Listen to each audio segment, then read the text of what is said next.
আজকে এমন একটা সবজি আপনাদের সামনে নিয়ে এসেছি যেটা অনেকেই চিনেন না। আগেকার মা চাচিরা এই সবজিটা দিয়ে মাছ দিয়ে রান্না করতো।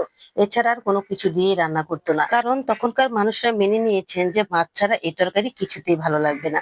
সত্যি বলতে আমি আজকে মাছ ছাড়াই রান্না করব, আর মাছ ছাড়া এমন ভাবে রান্না করব যেটা দেখে অবাক হয়ে যাবে। খুব সহজ একটা রান্না, আর হাত চেটে পুটে খাবেন।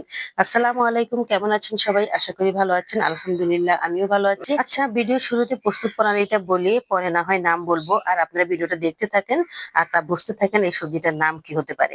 তো যাই হোক, এই তো আমি প্রথমে দুভাগ করে নিয়েছি, যেহেতু এটা অনেক লম্বা। তারপর আমি এটাকে মাঝখান থেকে যে শিকদাঁড়া গুলো আছে এগুলো সব চেঁচে ফেলে দিয়েছি। আর তারপর ছুরি দিয়ে আস্তে আস্তে করে চেঁচে নিয়েছি। এটা কিন্তু পুরোপুরি ভাবে যদি আমি ছুরি দিয়ে একদম ছুলে ফেলি তাহলে কিন্তু খেতে অতটা ভালো লাগে না, একদম নরম হয়ে যায়। তো যাই হোক, এই তো এখন ছুরি দিয়ে টুকরো টুকরো করে কেটে নিচ্ছি। আর কাটার পর তারপরে ধুয়ে নেব। সত্যি বলতে আমার কাছে এটা এত ভালো লেগেছে, এত মজা লেগেছে যে আমি আপনাদের সাথে শেয়ার না করে পারলামই না।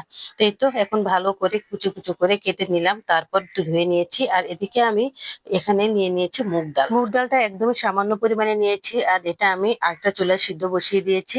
আর এখানে আমি ফ্রাই প্যান বসিয়ে দিলাম, তারপর দিয়ে দিলাম এখানে পেঁয়াজ কুচি আর তেল। আর তার মধ্যে দিয়ে দিলাম একটু করে কাঁচামরিচ কুচি, সাথে একটা সুন্দর ফ্লেভারের জন্য দিয়ে দিলাম এখানে শুকনো মরিচ 3টা। বাস, আর কিছুই দেবো না। এখন একটু ভালো করে নেড়ে চেড়ে কষিয়ে নিচ্ছি। সত্যি বলতে পেঁয়াজটা যখন একটু করে দমে যায় তখনই কিন্তু ভালো লাগে অন্যান্য মশলা দিলে। তো পেঁয়াজটা যখন একটু দমে গেছে তখনই আমি দিয়ে দিয়েছি এখানে একটু করে রসুন বাটা। কয়েক পদ সবজি ছাড়া তো সবজি রান্না হয় না, কিন্তু আজকে আমি এই এক পদ সবজি এমন ভাবে রান্না করব যে প্লেটে ভাত শেষ তো হবেই, আর পরিবারের 4-5 জন খেতে পারবেন। তো যাই হোক, তারপর দিয়ে দিলাম এখানে একটু করে বেসন। আর বেসনটা দিয়ে ভালো করে নেড়ে চেড়ে একটু মিশিয়ে নিচ্ছি। বেসন যখন একটু ভাজা ভাজা হয়ে এসেছে তখনই দিয়ে দিলাম এখানে গুঁড়ো মশলাগুলো। এখানে আমি হলুদের গুঁড়ো, মরিচের গুঁড়ো, ধনিয়ার গুঁড়ো আর দিচ্ছি এখানে লবণ। এতটুকুই। আর এখন ভালো করে নেড়ে চেড়ে মিশিয়ে নেব। কোনো রকম পানির ব্যবহার করতে হবে না, পানি ছাড়াই আজকে এই রান্নাটা কমপ্লিট করব। আর এই পানি ছাড়া রান্না করার পরও দেখবেন এটা দিয়ে কিন্তু সবাই পেট ভরে ভাত খেতে পারবে, আর কোনো রকম অসুবিধা হবে না।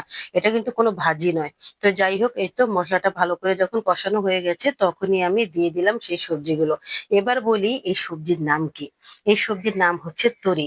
এই তরি সবজিটা না খেতে অনেক ভালো লাগে। অনেকে বলে এটা হচ্ছে ঝিঙ্গা, আর আমাদের দেশে এটা ঝিঙ্গাই বলে, তরি বলে না। কিন্তু চট্টগ্রামে বেশিরভাগই শুনি এটাকে তরি বলতে। তো যাই হোক, আপনারা কি নামে ডাকেন অবশ্যই কমেন্ট করে বলবেন। তো এই তো এখন এখানে ভালো করে মশলাটা কষিয়ে নিচ্ছি, আর এর সাথে আমি তরিটাকেও ভালো করে কষিয়ে নিচ্ছি। আর তরি থেকে যে পানি বের হবে এই পানি দিয়ে এই রান্নাটা কমপ্লিট হয়ে যাবে। তো যাই হোক, এই তো এখন ঢাকনা দিয়ে রাখলাম। আর ঢাকনা দেওয়ার পর দেখেন কত সুন্দর একটা কালার এসেছে, কি সুন্দরভাবে এটা হয়ে যাচ্ছে তেলের উপরেই। আর এ থেকে যে পানিটা বের হচ্ছে পানি দিয়েই তো এটা সিদ্ধ হয়ে গেল। আর এবার দিয়ে দিলাম সেই সিদ্ধ করা মুগ ডাল। এই মুগ ডালটা দিলে বেশি মজা হয়। আর যদি আপনারা চান যে না আমরা মুগ ডাল দেবো না এমনিতেই খাবো, তা তো সমস্যা নেই। তো যাই হোক, এই তো এখন মিশিয়ে দিচ্ছি। এখন কিন্তু বেশিক্ষণ রান্না করা যাবে না, যেহেতু মুগ ডালটা সিদ্ধ হয়েই গেছে। তাই অতিরিক্ত সিদ্ধ করলে মুগ ডালটা একদমই গলে যাবে, তাতে করে খেতে ভালো লাগবে না। অনেক আপুদেরই ধারণা যে 2-4 পদ না দিলে সবজি রান্নাই হয় না, কিন্তু আজকে আমি যে 2টা তরি দিয়ে এত সুন্দর একটা সবজি তৈরি করেছি, এটা দিয়ে পেট ভরে ভাত খাওয়া যাবে। এতটাই মজা হয়, বড় বলেন বাচ্চা বলেন সবাই পছন্দ করবে। তো যাই হোক, লাস্টে একটু ধনিয়া পাতা ছিটিয়ে দিলাম। আর এই ধনিয়া পাতার ফ্লেভারে সবজিটা একদমই মানে অসাধারণ হয়ে উঠেছে। ব্যাচেলার আপু ভাইয়াদের জন্য আমার রান্নাগুলো খুবই সহজ, কারণ আমি খুবই অল্প সময়ে অল্প জিনিস দিয়ে সুন্দর করে একটা রান্না তৈরি করি, যেটা কিন্তু খেতে অনেক মজা হয়, এমনকি 3-4 বেলা করে খাওয়াও যায়। তো যাই হোক, এই তো আমি এখন প্লেটে বেড়ে দেখাচ্ছি কতটা সুন্দর হয়েছে দেখেন। তরি সবজিটা এতটাই মিশুক যে আপনি চাইলে এটা রুটি পরোটা দিয়েও খেতে পারেন, খুবই ভালো লাগবে। রান্নাটা এতটাই লোভনীয় লাগছে যে আপনাদের দেখানোর পরপরই আমি 1 প্লেট ভাত অলরেডি খেয়ে ফেলেছি। এতটাই ভালো লেগেছে। সত্যি বলতে গরম গরম এটা এত মজা হয় কি বলবো আসলে।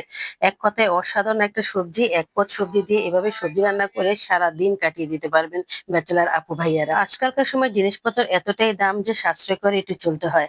তাই সাশ্রয়মূলক আমার এই ভিডিওটা কেমন হয়েছে অবশ্যই কমেন্ট করে বলবেন। আর লাইক ফলো করতে একদমই ভুলবেন না, কারণ নতুন নতুন রান্নাগুলো আপনাদের দেখতে হবে। তো ভালো থাকবেন সবাই, আজ এ পর্যন্তই। আল্লাহ হাফেজ।